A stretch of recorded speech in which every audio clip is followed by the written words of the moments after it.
see somebody says they got a fever and the only prescription is more intro. Just know that intro is now available on Spotify. And Spotify said starting 2024 that they're not paying artists that have less than 1,000 plays. So just play it on repeat. Good evening, everyone. I'm your host, Jason Myles, on another episode of This is Revolution Podcast. If you're new to the channel, please hit like, hit subscribe, and don't forget to hit that notification bell so you're alerted whenever we go live, as we're constantly doing new shows, doing cross streams with other channels. Tomorrow, I'll be doing a new show again. I'll be doing a Pop Life with my friend Conan. We're talking about what is to make of independent artists with changes in Spotify, like I just mentioned.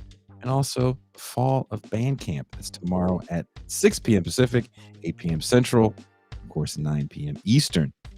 Also, before we start, I want to remind people that tickets are still available for the meet and greet book launch event in the San Francisco Bay Area for my first book, mini book, pamphlet, essay, whatever you want to call it. It's going to be a good time in the Bay, my hometown, not necessarily my town, but actually where a lot of my family lives. But we're going to be doing the event. Wherever you're watching or listening to the show, there's links in the description. I have some friends from the scene. When I say the scene, I mean like the original scene, like old school Bay Area thrash, punk, metal guys. It's going to be so much fun. Chris Contos from Machine Head, Craig LaCicero from Forbidden, Rick Uno, original guitar player of Exodus, just to name a few. We're going to be doing a meet and greet, a Q&A. So much fun. Someone says that I see that the Gooning Norm clip went big last night. I don't know. The reason why Toussaint is sharing this right now before I bring her in is because as we were having our early midday meeting of booking shows for this month and next month, we always look at, and by we I mean me, the top 10 shows on the channel. And I saw that was a top 10 show on the channel, and we both started cracking the hell up. So whoever is making the Norm Gooning episode go mildly viral, thank you. We actually saw how much money that clip has made us, and it made a whopping $4.08. That being said, please welcome the faceless voice of reason in Toussaint. Hello. Can you tell us again where your event is going to be? Once you get tickets, you'll get the exact address. But it's going to be in the San Francisco Bay Area, in the North Bay. So if you're familiar with the North Bay, so in the Fairfield area. Are you writing this down for your friends? Well, someone in the chat was asking, and I interrupted with my Norm Gooning comments. So I find it funny that people keep asking us to bring Norm Finkelstein on the show as if we've never done it before. And I kind of want to ask those people, where were you 3 years ago when Norm wasn't getting played anywhere? Right. And we were, thinking we were going to get banned from TV because Norm walked in the door calling Paul Prescott Talcum X. Fuck were you guys? That is still priceless.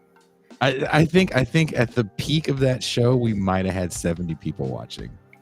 You weren't even part of the channel at the time. No. The original Saturday crew was there. Angela was there.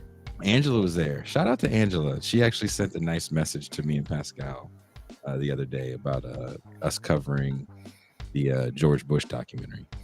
Oh, nice. Yes. I miss Angela. She was fun on the show. She was. Also, we'll be going in the Champagne Room tonight. If you'd like to join, if you'd like to have access to Champagne Rooms past and present, if you'd like to be in the live virtual audience for the Pascal Robert hosted Mal Hour, if you'd like to get the audio-only podcast one day early, there's only one way. Become a patron for as little as $3 a month or $30 for the year. It can all be yours. If you just want to make sure we stay on the air, become a patron. Well, that's true. It's truer than people want. It's Well, real quick, Glass Shank says this video made you double that one. Cedric is the real draw. Oh. Before we bring our first real quick special guest in, I always have to say this. I discovered Cedric. I don't know if it was from watching him on Michael Brooks. I watched him somewhere. He was on somebody's show. And I went down a rabbit hole of trying to read whatever I could find on him so I could be prepared. And I interviewed him back when I was still an audio only podcast, doing it in a studio. And I was really nervous. And that was one of the most fun conversations I've ever had. And it was kind of like the epitome of why I do this, is to have those level of conversations. Because one thing that this man has brought to me, despite what you may think in the piece, by the way, I have a new piece out in Damage Magazine, The Man Who Sold the World, about how anti-racism and BLM was used to neutralize the left. But his very sober analysis of BLM helps me put certain things into perspective, even when I'm writing, when I'm thinking about topics for this show. He's not just like a cool dude because I've gotten to hang out with him and laugh a lot, but it's just those perspectives that are so, that analysis, it's so, I don't want to just say sobering, but there's something about it. You're like, yeah, that's fair. Because sometimes you just want to be angry. You know, I do a show with Pascal. We're both like, the reason why we get along is we both have a fuck that attitude, right? Toussaint's been around it. And Cedric is very even with his criticism. Like, you can't read After Black Lives Matter and go fuck this guy. You really can't. That's why I was kind of upset when I read like a bad review. But speaking of other projects, the biggest project that I've ever undertaken since going on tour, maybe doing one of these live shows, is doing this feature-length movie. And one of the things that we were going to give to the people that donated at a certain level was a poster. And one of the people that watched this show hit me up and said, "Hey man, do you have a design for the poster?" I said, "I don't have a design yet." And I wasn't quite in panic mode, but I was kind of in panic mode. And we talked about what it's about, because he's never seen even a first draft of the movie. He saw the trailer, talked, and I think he came up with a fucking awesome design. And I want to share that with you guys right now. Do you see it in the thing, Toussaint? I took away all your ratchet photos of hip hop bitches, women.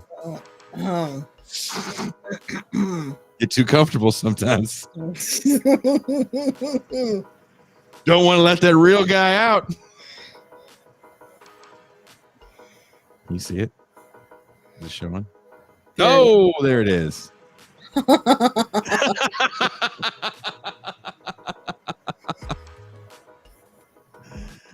That is the poster for Kayfabe, which I had to write a whole new section for. Oh, I'm happy and frustrated all at the same time. But I'm really excited for you guys to be able to see this. But let's bring in the man that designed this poster. Please welcome, put your hands together, TIR audience, for Andrew Mulhern. Hey everybody, thank you for having me on. I'm really excited to be here and talk about a little bit of the thought process that kind of went into making the poster. Yes. So I come from the editorial illustration world. We like stuff for like magazines and newspapers, and for those projects, we have a lot of things that we really can't, like, there's no picture that kind of works for it. It's like kind of about abstract talk. It's like, you know, like lots of financial stuff and things that you can't really like kind of, oh, here's a good stock photo. Oh, here's a good photo. Mm-hmm. You kind of have to really use like lots of creative concepts and ideation. So Jason's like project, the film Kayfabe, about how, you know, how like the rise of wrestling and how kind of cable like news media. Yeah.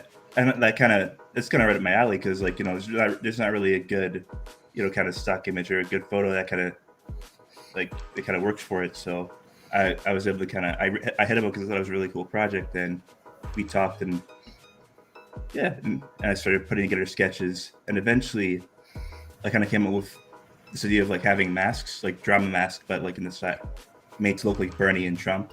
Yeah. And I was gonna have it as like a kind of a spot illustration, kind of having like, you know, the kind of object and having it in between text, like kind of the old wrestling posters. But then I thought to put them on actual wrestlers, like one kind of dominating the other, and I thought that was a compelling photo. Oh no, dude, let's see it again. You know, sorry for the audio only listeners, but you're gonna have to watch this on YouTube. But this poster, I was really stoked about when I saw it, and Andrew was giving me all the little sketches he was working on, all up to the final thing. And then we talked about like let's have it be an old style wrestling looking poster, and this is what people are gonna get. The director and I, and you know, hopefully Andrew too will all sign it and mail it off as soon as they're printed up. And anything else you want to shout out, Andrew? Oh, there you go. Anything else you want to shout out, Andrew, before we bring in Cedric? Oh yeah, just really quick. I'm part of a fundraiser. I have like a painting of the journalist Shireen Abu Akleh, who was killed by IDF snipers about a year ago. I did a portrait of her then, and right now I'm raising money for, there's an option raising money for Palestinian relief that I'm doing. And yeah, it's the play. It's on Instagram. It's called Books for Palestine. Like the handle is at books_Palestine. Can you send us a link? To the auction there. Can you send us a link in the private chat on the bottom of the screen, and then Tucson will send it in. Yeah, that just goes directly to the listing. Oh, perfect. We'll wherever you are listening or watching the show, there's going to be a link in the chat, and definitely I'll put a link in the comments to this as well. Anything else you want to shout out before we go, Andrew? No, that's it. Thank you for having me on and letting me talk about this project. It was really fun working with you. I'm really happy I got to be a part of it, and good luck with the movie. I can't wait to see it. Andrew, thank you so much for all of your help, brother. And we're gonna shout out this auction as much as we can. Thank you. Thank you, Andrew. Man. Have a good one. Now let's bring in the man that is a big reason why this show is what it is with Pascal Robert. Because of him, I met Teray. Because of Teray, we got Pascal. So Cedric is the black key. And before I bring him in, I want him to know this. I want to remind everyone of this. I hope his kids are watching. Anytime you have a question about anyone in Negronia, Cedric has an answer. I had a question about a very small figure in the black British left. Michael X. Michael X. Teray, who is Michael X? I have no idea who it is. Ask my pops. My pops knows everything. Adolf, who's Michael X? I never heard of the nigga. Cedric, who's Michael X. His mom was a left-handed fisherman.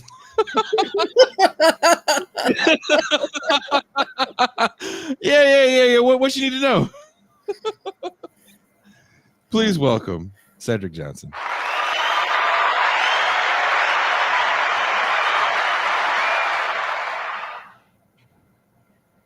Brother, thank you so much for coming on today and helping out. Sure thing. Glad to be here. Tucson, be entertaining while I turn my phone on. Be entertaining. Wow. Well, Cedric, it's good to see you again. Good to see you too. What I can't really see, but to hear you, I should say, right? Right. Have you been sharing any cool videos lately? Have I been? Any that I could like talk about on air? No, right?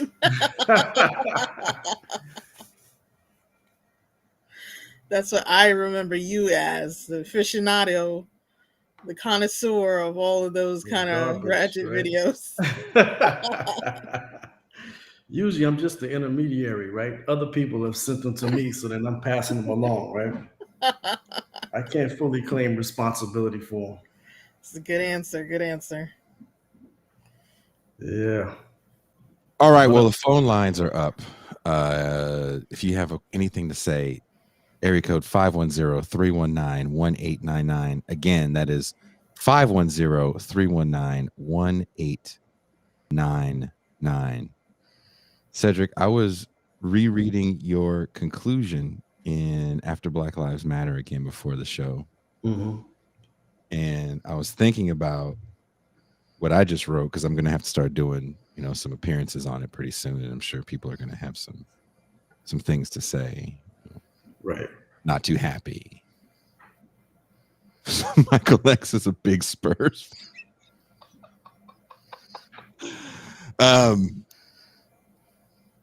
There's something that you do bring up, that with the rise of Black Lives Matter, we do start to look at policing different. And I think sometimes people get a little too dismissive of them. Do you think there's something that we should be looking at as a positive with BLM to some extent? I mean, look, I think right now with the siege on Gaza, some of these BLM folks have been on the front lines, offering the criticism that we need. I know the people here in Chicago have been taking a lot of heat for their posts and for sharing, information about what's actually happening on the ground. And so, I think there's, that we can easily criticize the celebrities that have emerged as a result of BLM.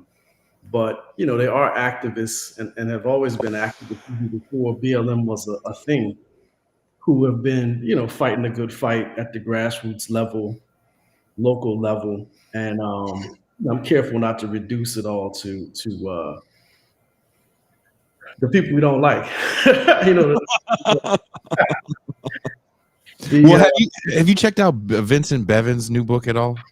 Nah, I haven't. Do you know who he is, or? Nah, I'm not up on it. Okay, you made it sound like y'all had beef at first. Like, nah. Nah, I ain't read Vince's book. Which book is this? Like fuck.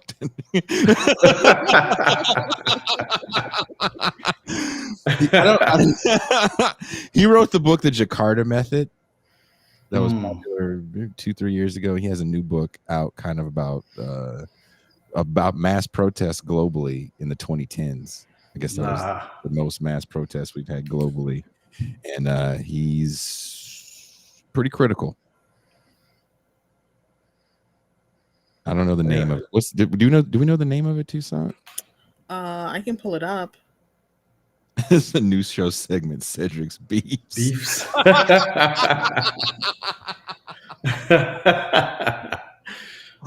I'm just kidding. It's called what now? It's called If We Burn, The Mass Protest Decade and the Missing Revolution. Oof. Yeah. I know you haven't read the book. I haven't read the book. I just heard him on a friend's podcast. He was on the BungaCast today, and they had a kind of a great conversation about that. I've had definitely some feelings about protests. Actually, our first conversation was during a lot of the George Floyd stuff, and I definitely had feelings about it even then. What do you think, just kind of off the top, about the 2010s and all these mass protests that we saw? Because not much really came of it. Right. Yeah, I mean, so the quick thing, let me say something critical about it, then something positive, right? So that would be the immediate thing. It's nothing really came of it. That this was, a lot of mobilization, in some cases unprecedented in size and scale. But a lot of decentralized, unfocused activity, right? So what was the end game? So we've had protests without necessarily having real left political parties or national organizations that could consolidate all of that energy into something that could win. So I think that's been the big problem, right? And there's an aversion to that, right? I mean, among many Americans, and certainly many people on the left, who don't really see state policy as a goal, right? We're not trying to capture state power, people are irritated when you can bring up those sorts of questions. So I think that's one of the problems. On the flip side, though, I mean, it's been better, seeing people who are out on the streets and becoming politicized. So maybe my most optimistic self would say that, we have yet to see the implications of a lot of the protests and the activity that happened in the 2010s, and even in this, this last decade. So that would be the optimistic thing. Would be like, this may be like putting seeds in the ground, right? You're not going to see them sprout up right away, but perhaps, this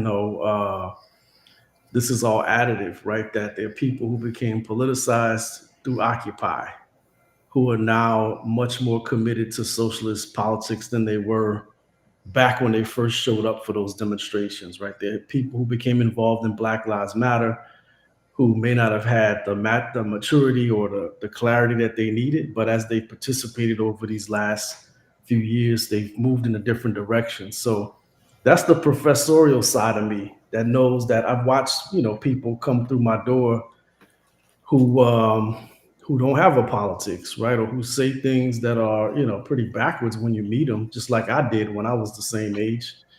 But over time, come to some good, good places and some clarity. So that's the best that I could hope for. But I think it has been a lot of major protests without a whole lot of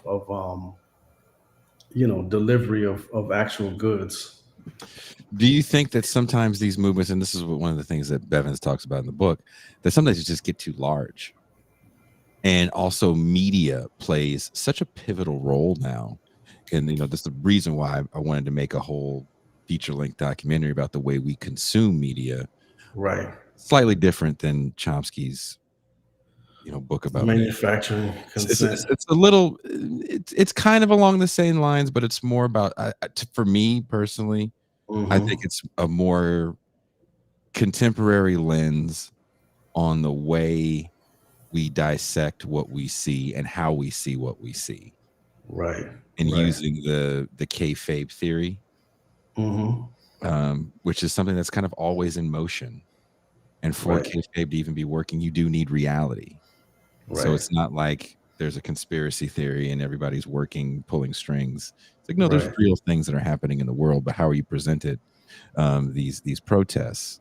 They brought up Brazil, and in 2013 there were these protests to make public transportation free, and it was led by anarchists and young punks, young leftists. And that whole movement kind of got co-opted by people that would later become Bolsonaristas. Right. The way they handled a nationalist sentiment of the people that came to protest, because the way the news was portraying it was these people just mad about whatever. Kind of the way Occupy starts off as kind of an honest portrayal of the 99%, and then the reporting devolves into it's just homeless people and ne'er-do-wells effing up the parks. Right. Yeah, I mean, look, here's another thing that always irks me about it. And I remember saying this to people back in the 2010s, how much of this protesting actually translating into moving people who are not at the protests, right? So I think that's a bigger issue, right? Does it change the opinion of your uncle or the guys in the barbershop who never been to a protest, or the people you graduated high school with who went straight into the military, right? Does it change their opinions, or is this just sort of something that we do? A lot of people participate in it, but it doesn't really trickle, around or diffuse in a way that it affects other people, right? And I think that's the bigger issue, because you can turn out a lot of young people to protest, right? I mean, in this day and age, especially with social media, you can turn people out to be upset about something. But does it really translate into a politics that sticks, right? A politics that's about sustained engagement that goes beyond, the spectacle. So I think that ties in a lot to what you're saying about mass media, right? I mean, how much of protests in the age of, after George Floyd is really about the Instagrammable moment more than it is about settling in with people, where you live, people you work with, folks you're connected to, people whose opinions might not be progressive, right? How much of it is about that? Like trying to impact that particular kind of environment. I don't think much of it, right? I think a lot of it is about we used to call them weekend warriors back during the war on terror period. The guy who jumps in the SUV with his big coffee and drives to the next protest, but doesn't really have much impact on the community he lives in, right? So I think that phenomenon is still with us. And I always use that when I'm talking to students, and activists and other people. Like, can you talk about your politics with your family? Right? I know people say avoid the Thanksgiving Day conversations, but I think that's the real test. Can you talk about your socialist politics, your pro-Palestine politics with those folks, right? With people who, who made you, and the people who you're connected to through work and your neighborhood and everywhere else. So we got to get there. I don't think we're there yet.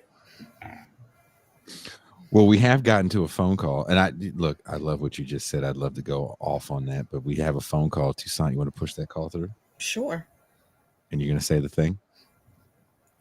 Calling from a 410 area code. Caller, what's your name and where are you calling from? Hey, this is Cullen calling from Baltimore. Hey!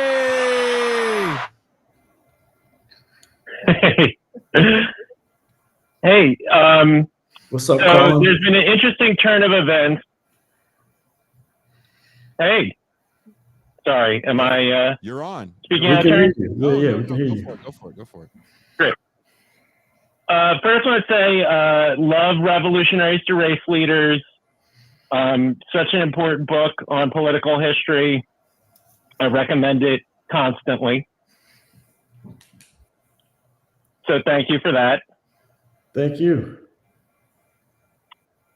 There's been an interesting turn of events for those of us who have been maybe critical of Ta-Nehisi Coates and certainly his framework of reparations, especially in that it upheld the Zionist experience as a sort of model. And he really perpetuated the falsehood that Israel was reparations for the Holocaust. I always had a problem with that. I've had a problem with him in general. I'm sure we share a lot of those critiques. It is interesting that he has come around and become an outspoken advocate for Palestine recently. He did do somewhat of a mea culpa on that piece of his reparations argument, though I don't think that goes far enough. But what's your assessment in terms of, we need all the help we can get, fighting this battle, but also the potential opportunism of it? For sure. Now, thanks so much for the question, and thanks for the kind words about Revolutionaries to Race Leaders. I really appreciate that. So I'll say two things about Coates, right? I mean, I'm happy he's on this side now, right? I'm happy he's on the right side of history in this moment. I'm troubled by the fact that he had to go there, right? He had to go to Palestine. I think he was there for a writers conference, and it's during that moment that he has this conversion, and he realizes that this is very much like Jim Crow segregation, South African apartheid, that is very much the same scenario. I'm glad he got there. I don't understand how he could be almost 50 years old as a Black person who grew up in Baltimore and just arriving at that position now. I mean, I remember hearing people make pro-Palestine arguments in the Nation of Islam back in the 1980s, when I was like an 18, 19-year-old. So I think it's odd that he only reaches that place now. I also think that what he said earlier with respect to reparations was more of a, I remember hearing people make that same argument.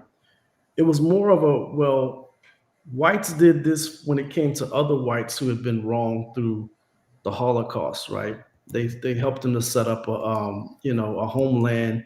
They provided restitution to victims, of the Holocaust.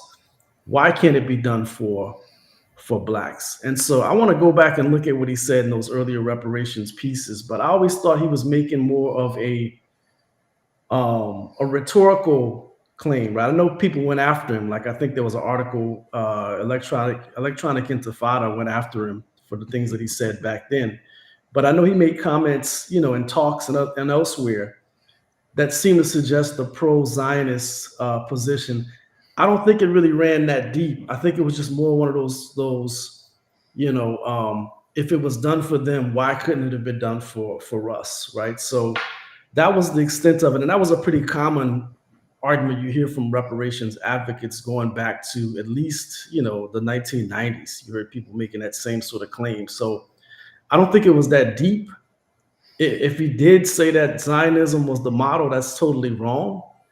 And it's odd that he would arrive at this point now so late in the game, as if he hasn't been paying attention to, so many other developments, going all the way back to, Oslo and even before that, right? I mean, going back since before he was even born, right? So the 6-Day War, there's all sorts of history there that should have been a part of his analysis. And to me, the best reparations advocates we could point to, people like Randall Robinson, the late Randall Robinson, the late Ron Walters, who was my dissertation advisor. These guys drew a sharp distinction. They were in favor of compensation to victims of the Holocaust, but they were defiantly and clearly anti-Israel, right, and pro-Palestine. So I think it's a very clear distinction that earlier generations of Pan-Africanists and pro-reparations folks made. It's odd that some of that didn't show up earlier in Coates's work, but I can't explain it. I mean, I'm not him, so I can't quite explain why he would have such a late breaking, revelation about all of this. It's pretty odd to me still. It's like he wasn't even watching Democracy Now! In 2018. Right. Or look, every urban street fair going back to like the 1980s, people were selling keffiyehs and wearing them, right? What the hell, man? You never saw anybody, you never talked to anybody who had just converted to Islam, who was talking about Palestine. I mean, it's just, the whole thing just seems odd to me. I don't know how to explain it. I mean, I grew up in Louisiana, right? And I had a sense of Palestine. How'd you grow up in Baltimore and not have some exposure to The Wire, man? The progressive argument, Look, tiny East Coast grew up trying to, the rent had to be paid. There were babies crying in a little bitty kitchen with a TV with an antenna hanging out of it, and he had to sell heroin. So he wasn't not concerned about global affairs. That was his life. Heroin was it though? But was it? No. No one's life. I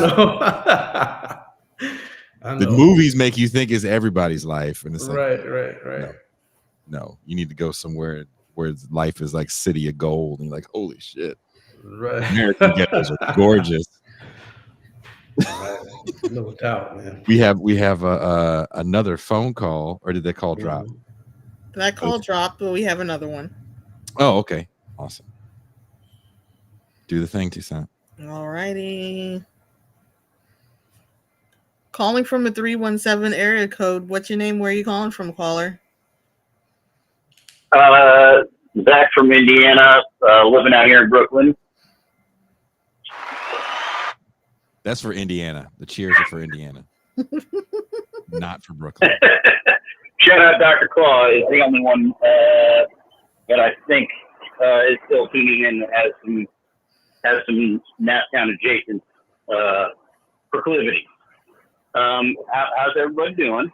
We're all doing good. We're all doing good. What's your question for Dr. Johnson? Well, so here's the thing. I'm still unloading my truck, so don't have a question. Just wanted to call and say I look forward to whenever I can go toe-to-toe with you on the fake-ass Coke machines. Bring some heat at MT for not coming to my birthday party that I didn't invite her to. And my shout out to Dr. Johnson is your book. I think I'm comfy saying was my favorite read this summer.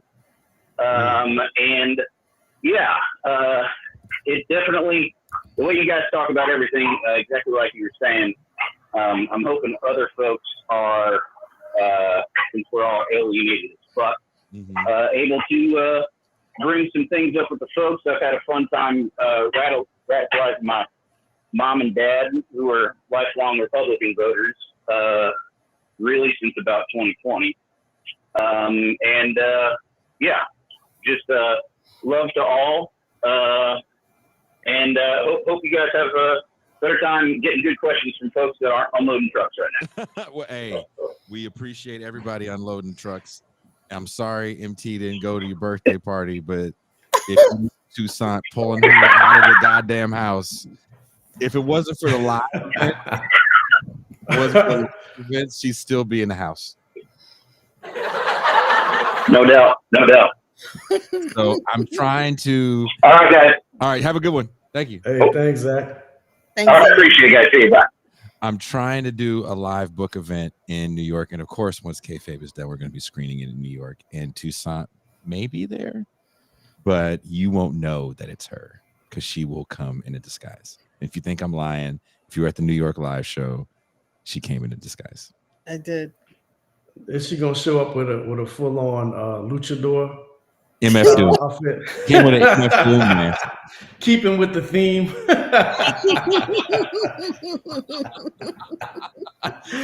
She came with the fucking MF Doom mask, and I was. I did. What? I still That- have No it. photos. There's no photos of this on the. There's no photos, huh? We're the worst, Come man. on. We're We the are the worst. worst. That crew, I will say this. The live show crew, a lot of fun people. Once this thing is over, it's like head to the bar. Right. So getting people to get a shit. I think there was about 5 of us that did a picture for the LA show. But New York, do you even have any pictures in New York at all, Toussaint? I don't think so. Yeah. I lost my phone at one point. You weren't even drunk. I wasn't even drunk, man. I couldn't drink in that mask. She did the whole meet and greet in the MF Doom mask. I did. Commitment. Why couldn't you drink in that mess? Isn't it like a half thing? Oh, not this one. This one was more of a full one. Oh, you had the full. Yeah. Oh shit. She was like, "You will not know who I am. You probably won't even know I'm black." You could have used. Did you have gloves? Did you use a straw? You see Cedric's commitment to the alcohol. Like everybody's got a commitment to something. Right. A gang of those giant New York rats held up. Actually, that was the night that me, you, Andy, Hannah Feldman. Who else was with us? Ben, Kuba. Right. Big ass New York rats. Oh, how do you people in New York do that with those big ass rats? I saw a video of a rat with a BBL. That's a Brazilian butt lift. Right. Scared me out of my mind. It was so proud. People tuning in now, like, I thought they were going to do a serious show. Fucker, you thought wrong. You thought wrong. Did you ever come here looking for serious stuff? Right. We do have another call. We do. Are you ready? Yep. Okay, I'm gonna push it through, and you got to say the thing. Say the thing. Calling from a 216 area code. Caller, what's your name? Where are you calling from? Well, this is Dr. Claw, and I'm calling from Cleveland, Ohio. What?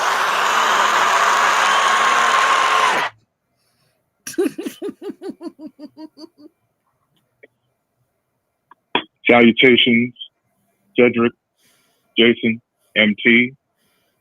It's a good day in Ohio. We are projected to pass the statewide initiative ballot on reproductive rights and recreational marijuana. Yes. Today. Congratulations. Overwhelmingly in both cases. Yeah. Nice. There still opens the door for legislative fuckery, but I'm just glad that, people came out to vote for both of those issues. Mm-hmm. We all know what the deleterious effects of reproductive rights restrictions can be in states. Just look one state to my left, Indiana, shout out to Zach, and many others. And I have to say the wording in the issue 2, which was for the recreational marijuana, I thought it was very well written. It has provisions for people to grow their own, and there's a whole lot of very responsible consumption, like, age restrictions, like, all kinds of things about rehab and things like that, as well as, leaving some space for some people to run some businesses. I imagine it's going to be interesting to see if that rolls out, goes through. But just the fact of seeing the people in this state, which is not just red, at least in the statewide areas, but very autocratic. Like there's so much nonsense going on with the districts, congressional districts, and things like that in the state, and just more power, big power grabs. And every time it's put into the hands of voters here, Ohio says, "No, F you, we're not doing that." And they did it again today. And it kind of just makes me think that, and we've seen this in Florida, in some other states, if you can see what happens when you have like a very important issue on the ballot and it's not tied to anything partisan. There's like no R, no D associated with it. And just you can see what you can get out of those situations. If you ask me that either things would pass given the way that the elected officials have been handling these things, I would have been like, you're crazy. But I've been pleasantly surprised by my home state of 20 years. So, you know what I'm saying? I'm really good to see that. Now, Cedric, I do have a comment to add to something you had mentioned about how surprising it was to see how long it took Ta-Nehisi Coates to realize the evil in Israel as it relates to Palestine. And the time you came up, and I remember, and I was a small child, right? I remember when the South African, when there was the big political push to end apartheid in South Africa, seeing so many of the older Black people, like in office and stuff like that, saying, also mentioning Palestine, also being in support of Palestinian Scotland. These are, you look at their 2023 counterparts, and you got this fool, what's his name? Hakeem Biggie quotes Jeffries. He went from quoting Biggie, now he's quoting George Wallace. Israel today, tomorrow, everyone better. Like, what the fuck? Like, bro. And Richie Torres, the less we say about him, the better. Like, there's all these clowns are all over the Black Congressional Caucus nowadays.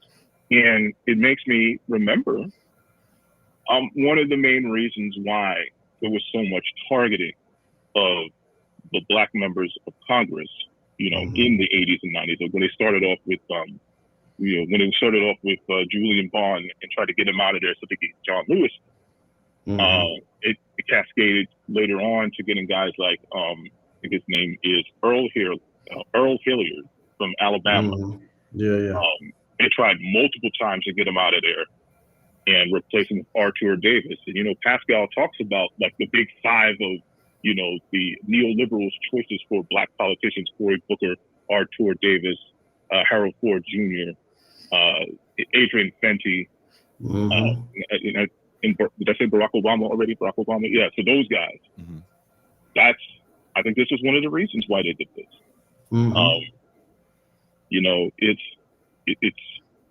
It's been these last couple of weeks have been very, very few weeks. It's just been very, very disheartening to see so-called progressives fall in line with the what I like to call the company line on this issue, including some people that a lot of us watching the show, and maybe some of us who are curious about these kind of politics can see some of the people that we kind of looked up to or had good faith in just completely capitulate.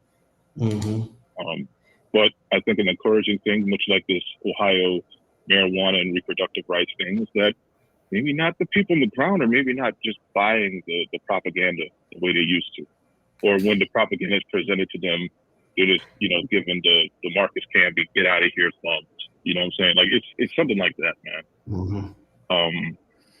I was going to ask you a question back. So in Ohio, I was going to ask a question about Ohio. So did they also put expungement or exoneration of previously convicted persons who've been involved in cannabis possession cases? Was that also a part of the situation? That's the part that I'm still looking to see how they're going to handle that, because I know one of the bigger pushback against, first of all, the fact that this won so overwhelmingly is also a surprise because they didn't promote it at all. There's lawn signs and all commercials about issue 1 all over the place, but issue 2, not a peep. Sherrod Brown wouldn't mention it. Nobody else would mention it. But because of the way it was written, that's one of the things I'm looking into, because it is supposed to be not only a legalization, but a decriminalization bill or criminalization ballot initiative. But I have not seen what they will. I have not taken a look into how it is going to handle those who are already on the business end of the criminal justice system with regards to this.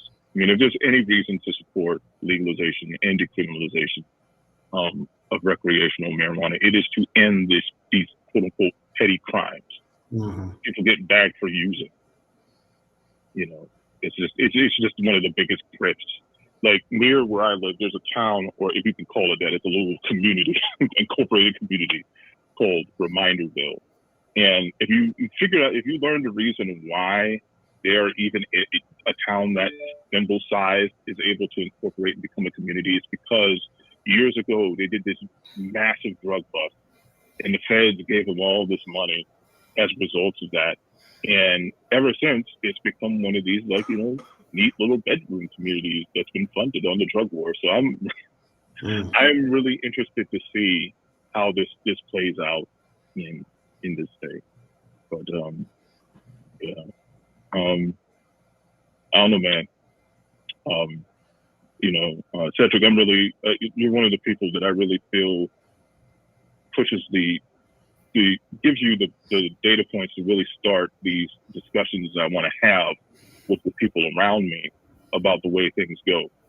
Because, in the absence of those kind of data points and just things you can talk about, you're not going to sit there and talk to people and give them a PowerPoint presentation about stuff, right? But when you talk to them, you can kind of redirect them off of some of the wild stuff that you hear, like, especially the stuff I've been seeing online. And to be honest, and I know Steve, who might be in the chat, knows it's not just online sometimes with these folks.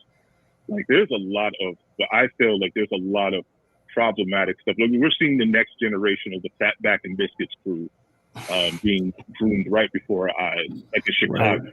Right. There's one dude who I saw out there, won't mention names, but there's one dude I saw out there, won't mention names, that got caught with his hands in the Paul Vallis cookie jar, is now out there instigating and agitating this whole conflict between people in the Black working class of Chicago against the current mayor over this issue of what to do with the immigrants that are coming, the migrants that are coming into the city. And the thing that frustrates me the most about this formation of quote unquote politics is that people don't sit back and realize what happens, what lot the migrants have relative to their own lot. It's very much the same. And it's probably worse in some ways where, it's not like they're being giving the greatest job opportunities, housing opportunities, any of these things.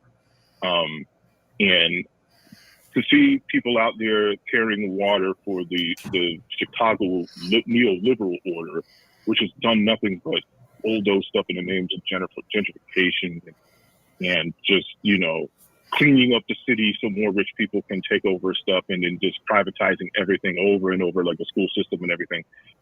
It just really ticks me off to see younger people carrying water for those kind of politics. I don't know what y'all think about that. Mm-hmm. We're going to have to leave it there, Dr. Claw. Thank you very much for the call. All right. Thanks. Talk to y'all later. See you in the champagne room, brother. Cedric? No, that was great. I mean, I'm excited as well. Whenever I hear about the kind of ballot outcomes you have in places like Ohio, my concern about the expungement and exoneration is that we've seen that in some states where, you turn it over into becoming a cottage industry, right, and a boon for investors, and then all of the low-level offenders from decades still stay in jail, right, as a result of this. And I just see that as fundamentally, just wrong. Or they're not able to get in on the industry, right? Right. I know, or just get out of jail, get out of prison. Yeah, get out of prison. Let's say you let them out, and let's say that you already served your time. Let's say you did 10 years. Oh, they still in can't the 90s, right? And you can't enter because you're a felon. So depending on how they word that, I know Oakland tried to change that, and they're like, "Look, man, there's too many of y'all that went down, and we're going to give you guys some few little benefits here and there if you have a felony conviction for marijuana." Yeah. And even there, I mean, I had a conversation with some students years ago, and these were like movers and shakers, like leaders on campus. And they had this idea of wanting to get like minority contracting or minority, quotas as far as how many new dispensaries would be open, that they would have minority control. And that in and of itself was problematic because, you got to have so much money, and I said to them, I was like, this is really just, it's not going to be an entrepreneurial game. This is going to be like big tobacco all over again. And they looked at me like I was crazy because this is Chicago, right? People in Chicago really are about entrepreneurship and Black business development. And they just couldn't see it. They were like, what are you talking about? Like, of course we need to get in on this game because this is going to help, people come up. But you know how much a pound of weed is from California? The niggas selling that shit for $5,000 for Indo. Right. But yeah, needless to say, it hasn't been a whole lot of progress in that direction. I mean, if anything, I think we should just be using regular plugs anyway. We shouldn't be dealing with these big corporations. I just want to say that Dr. Claw is by far one of my favorite callers. Yeah. One of my favorite people that have been watching the show for a long time. And in listening to him talk, I was like, don't Dr. Claw sound like the brother-in-law that you it's like your favorite brother-in-law that even when they get in a fight, him and your sister, you're like, hey, he stays. Right. You can go. He's still coming to the house for Thanksgiving. This nigga's a part of the fantasy football league. Yeah. He coached Day softball. Stop. You were the one with the problem. He's part of the family. Yeah. That's Dr. Claw. Dr. Claw. We have no idea what he looks like, but I feel like he's got a curly fade with a nice gold chain. A big beard. Yeah. Like Dr. Claw looked like Teddy Pendergrass before the accident. Teddy Pendergrass. That's a pretty good look, though, right? All his shirts is pressed. That's a timeless look. You know what I'm saying? Timeless. Dr. Claus still got hair. $5 say Dr. Claus still got hair. Right. Pissing everybody off. That's why he's everybody's favorite brother-in-law. Yeah. You always introduce him as that. You've been divorced from your sister for 8 years. Oh, that's my brother-in-law right there. Yeah. We got one more caller. I think they can make it quick. Okay, do the thing. Wait a minute. Do the thing now. Calling from a 773 area code. Caller, what's your name? Where are you calling from? Hey guys, it's Spencer. How are you doing, Cedric? Spencer! Spencer's not going to make this quick. He's not. This is Spencer Leonard. I can if you want it to be quick. You running out of time? We got Cedric on a pitch. He gave us a pitch count. So what you got, Spence? Spencer? Spencer? Yeah, I was just gonna ask him. Hey, Cedric, it's been a while. Yeah, no, it's been a long time. Yeah.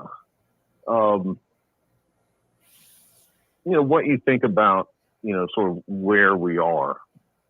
I didn't hear the whole podcast, but I jumped on when I saw it, and you were sort of reflecting on this moment, and talking about, last decade and a half, at least going back to Occupy. And I wanted, it seems like to me, obviously there's this sort of, it feels like there's something going on with this Israel-Palestine thing, but, you and I have been around the block. This happens a lot. Right. And things seem never to change. And it's a kind of the left loves it, right? So there's not a big debate. And I don't really even want to talk about that.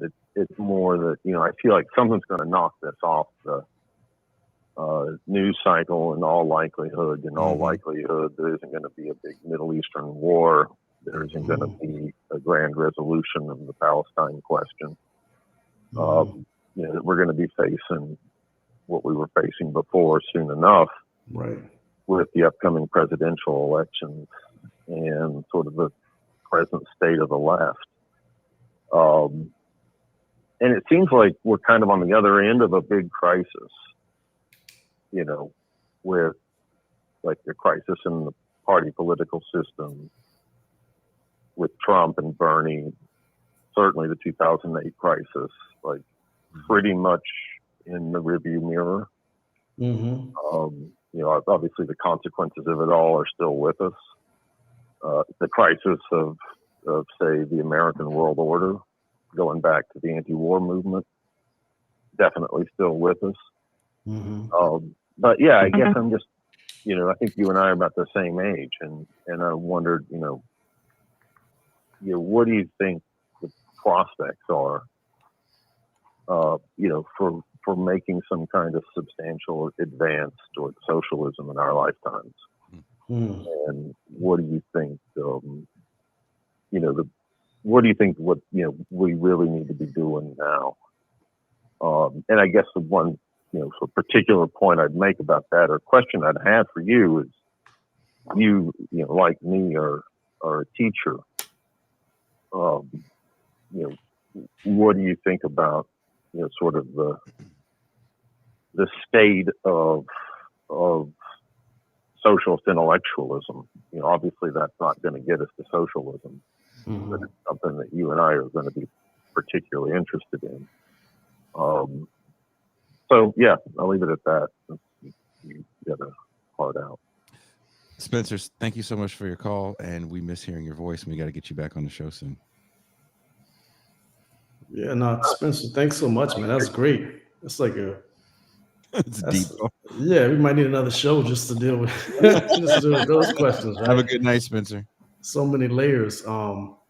Yeah, I guess. I mean, I think we're in a bad state, right? I do think that the current onslaught the bombardment of Gaza, there's signs here, right? I mean, some of the contradictions are sharpening. Anytime the American ruling class can line up behind Israel, but yet there's still like mass demonstrations like we haven't seen. I would say that they probably rival those that we saw when the U.S. invaded Iraq right after September 11th, right? So I think that the country is changing. To go back to Dr. Claw's earlier point about this kind of disconnect between where public opinion might be on progressive issues. People support, vast majority of Americans support access to abortion. They support gun control. Right now, the mass majority of Americans, even the majority of Republicans, support a ceasefire in this conflict between Israel and Gaza. And I think there's that, right? That we have this millionaire Congress that is not aligned with the vast majority of Americans. I think there's a consciousness of that now that we didn't have in the 1990s, right? That there's a willingness of people to talk about it. And I mean, I think that's important. I'm not saying that that's going to materialize necessarily in the kind of politics or even state practices that we want. But there are signs. I mean, over this last summer, we had pretty much a red hot summer of, union organizing that swept across the country and strikes that wasn't for nothing, right? I mean, I think it reflects, again, a changing mood in the country. The people in this country are in a different place than they were, 10 years ago. I think we can attribute that to a lot of different things, including, things like the Sanders campaigns, even though right now he's equivocating and not necessarily where we would want him to be on the question of Gaza. So I think there's signs of hope. I think we all have to look for those in this moment, but things can go terribly wrong right now. I mean, we're at a place where I actually think that the position that the White House is taking on Gaza could easily hand this back over to Trump, right? I mean, I just think that right now, this unequivocal support for Israel is going to suppress his numbers. And if this lasts, right, it's going to suppress his numbers in the places where it'll matter, right? It'll matter in Michigan. It'll matter in Wisconsin. It'll matter in other places where you have younger voters who care about these issues, Arab and Muslim communities that care about these issues, progressive and radical left folks who will not turn out to support Biden if he continues along this path. And so I just think we could end up with another, time of Trump. And I think that would just be disastrous for the country, right? On so many levels. And so that's what I'm concerned about, to be honest, is the potential for a consolidated Republican fascist government, in this country. I'm not saying that somehow, Biden is better. We see where he is, but at least we know the train schedules are not being set up under Biden just yet, right? So I just think this is an issue. There's at least room to maneuver and protest in the context we're in now. I don't think we'll have it in a Republican control of the national government. So there's moments of possibility right now. I think we need to capitalize on those. We should be, again, talking to people beyond our own safe and comfortable networks and engaging folks who may be on the fence or just not aware or not really politicized in the ways that they should be. So that should be our task right now, is really trying to win over. Hearts and minds. Absolutely. Well, I wouldn't use that. No, you don't like it? I like it. Fuck it. Take it. It's okay. Take it back. Fuck it. Don't be like, oh, you can't say that because many people say that. Fuck off. But no, we should be doing that. Cool we should be doing that, right? Badass. Yeah. I don't know who I was talking to. I was like, this to me feels like the end of Empire Strikes Back. Oh. Luke got his arm gone. Cut off, yeah. And everybody was in retreat the whole movie. What's everybody doing? Retreating and running. Frozen, the best character. Solo's done. You got to get back and regroup and figure shit out. And that's how I'm looking at left at this point right now. It's like, look, man, we were all scattered. Hoth was a mess, and which is 2020. Like, we have to admit that 2020 is a big year on a lot of different levels. Yeah, for sure. I really, in the piece I talk about it, that moment that Bernie Sanders is speaking at a Medicare and Social Security rally, and he gets the mic taken, and it's like, you don't have a black agenda. And I think a lot of people looked at Bernie Sanders that maybe weren't into him at the time just because it was another old white man. Right. That explosion that they did in front of Bernie Sanders kind of just hit that home. And that wasn't the first time they had done that to him. They had done it before, earlier on, where they interrupted it wasn't a debate, it was more of a conversation. One of the rallies, yeah. And that then becomes the conversation moving forward about, a quote unquote black agenda. And then George Floyd blows that into the whole the stratosphere. And, we were talking about this, I think, off air. When you think about the people that come up during 2020, all these initiatives, all this money that got poured into different things, it kind of goes back to one of the things that Pascal said the first time he was ever on air on this show, which is Black Power won culturally where it failed politically. And I think some people say, well, we got some people in office that are colored. It's like, okay, but still they're colored. Yeah, you got some colored folks in office. We're bringing back a bunch of terms today. Colored is one of them. Colored is one of them. You see the lid? It's colored. It's colored, right? And still politically, I don't know where it's winning, because you think about people that came up, and I'm not just talking about the BLM people. The people that got fat ass art grants. Business people got a bunch of people got jobs they wouldn't have had beforehand. None of that stuff would have helped George Floyd. Right. It wasn't for him. And the come up wasn't for him. Right. It's in his name, but it's not really for him. So it didn't help Colin Kaepernick either. Did it not? I don't know. He's not, he's not living out here next to me talking about, man, I can't afford to pay no more. Well, he wrote a letter begging to be on the practice squad for one of these teams. Look, man. He's still paid. I'm not trying to say he's not paid. No. I'm not even gonna say that. This is my hot take. And this is a take that can get me in trouble, because I have personal people that I know. I'm going back to where I'm from on November 18th. There's people that I know in the Kaepernick camp. And I'm going to say this, and I hope this gets back to them. The worst thing that could happen to Colin Kaepernick is going back on an NFL football field. The moment you throw an incomplete pass, right?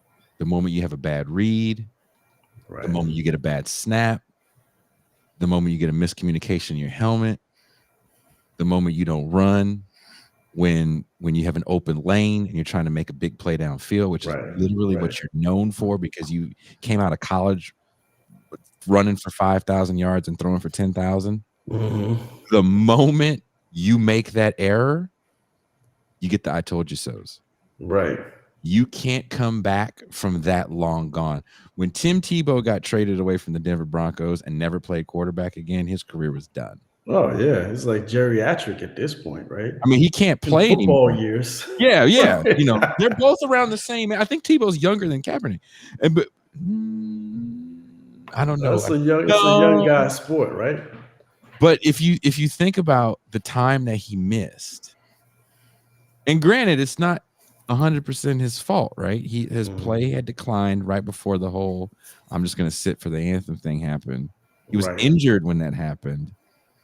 And there's so much pressure. One of my guys said that. He was like, if his numbers would have been up, and he still was taking a knee. You know what I'm saying? Like everything that happened to that guy, it was the worst stuff ever. And I think you shared with me that thing he was asking it on a practice squad for like an XFL team or something. And I think he could play, but I don't think Kaepernick can get the Mike Vick treatment. And Mike Vick was only out for about a year and a half. Oh yeah, nah. Mm-mm. I think he was a better quarterback before he got hurt than Mike Vick was. Because also Mike Vick is like maybe 6 feet, and Kaepernick is like 6'6", 6'5". He's a big dude. Yeah. He has all the attributes you would want in that position. He played at a very high level. I mean, the guy went to the Super Bowl. He did. He was a play away. Yeah. From literally making one of the greatest comebacks of all time that the Patriots later make, right? Yep. That being said, all this time off in this hyper media world that we live in, even with sports, even with football, where it's just drama. I was listening to sports radio going to drop off my laundry today, and I heard a press conference with the Steelers where they said, your wide receiver, not Chase Claypool, who's with the Bears, I can't remember the wide receiver's name, took off all of his Pittsburgh stuff off of his social media, and apparently he didn't celebrate when someone scored a touchdown. What does this mean for the team? When has that ever been news? It's ridiculous. And you want Colin Kaepernick, people want him to jump back into this fire? Right. I wouldn't wish that on my worst enemy. Yeah. I'd rather him coach. But, you know, he's got the Nike contract. He's got the Netflix show.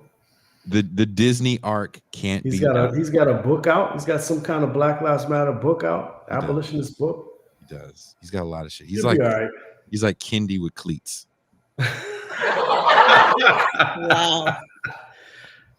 That should be your talk, man. That should be your talk when you go around. Oh, Jesus Christ. I really want all the also the cats I know are not little dudes. So be a bunch of like 6'4" foot nigga. So nigga, you don't wanna that shit about Colin, huh, nigga? Me?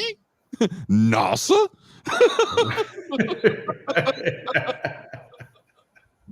Oh no, that was Tucson. Oh.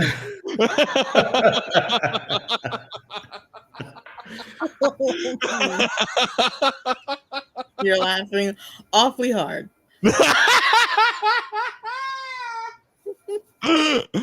Cedric, thank you for hanging out with us this evening. Absolutely, man. Anytime. Don't mess around. Hey, and I was gonna say, man, congratulations on all of this. Is a lot of good stuff happening for you. It's your season right now. You know what I'm saying? You got a new book, movie coming out. You know, and I want one of those posters. Wait a minute, I got to get one of those. I will. I promise I will send you a poster. I also want to do a book thing in Chicago. That place you showed me in Chicago looked super dope. Yeah, Bucket of Blood. So next year is the big book run where I'm going to be, popping in all over the place, talking crazy stuff about the cultures of deconstruction and authenticity and how they work to neutralize any sort of movement. The moment we're looking at right now, that's why this story is so important. Right. Well, thank you so much, Cedric. You have a very good night. All right, man. That is TIR favorite Cedric Johnson. Yes, there's a movie coming out. There's called Kayfabe. It's a documentary. It's full length. And the director called me the other day, and he is a Haitian Jamaican. Oh.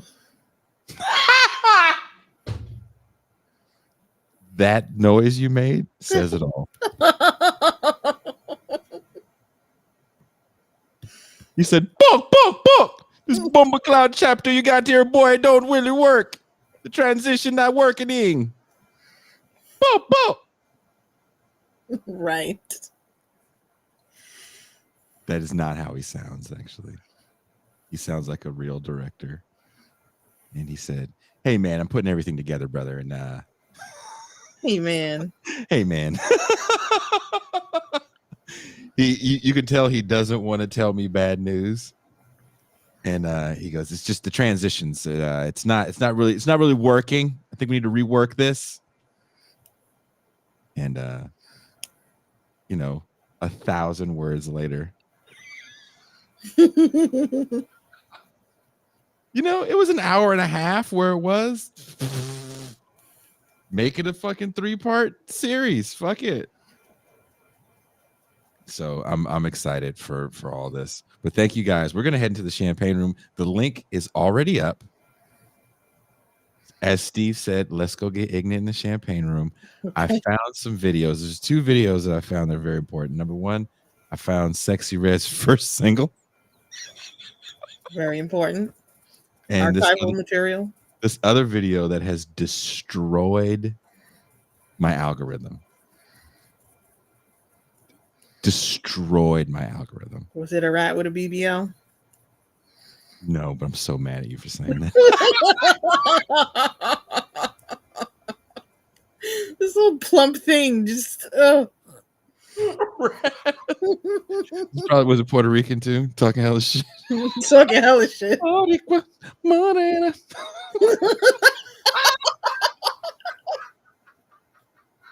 Because that's what Puerto Ricans say. Puerto Ricans are just running around New York quoting Big Pun. Quoting Big Pun and Fat Joe all the time. He said that in the middle of little like, man, I just was asking if you have extra napkins.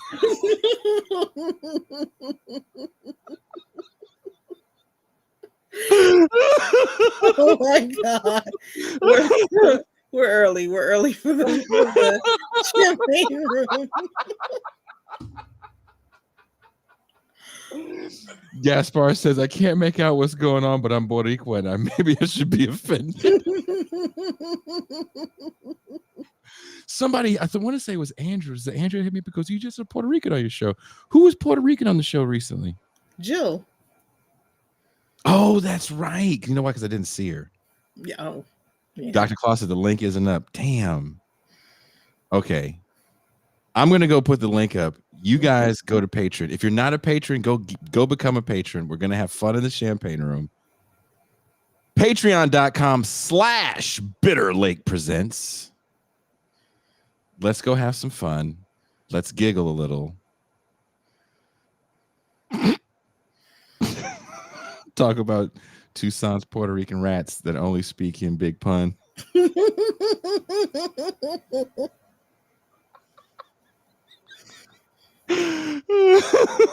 Not even J-Lo. They just speak Big Pun. God. And you just hear Beat Nuts beats playing. It's Big Pun, but it's Beat Nuts beats playing as they walk around. That is literally what I think of when I think of New York. Is that racist? It's something. Oh, good. Again, I think Steve is right when Steve said that's why white people won't let you on their show no more, Jay. Yep. You might be right. On that note, we are out.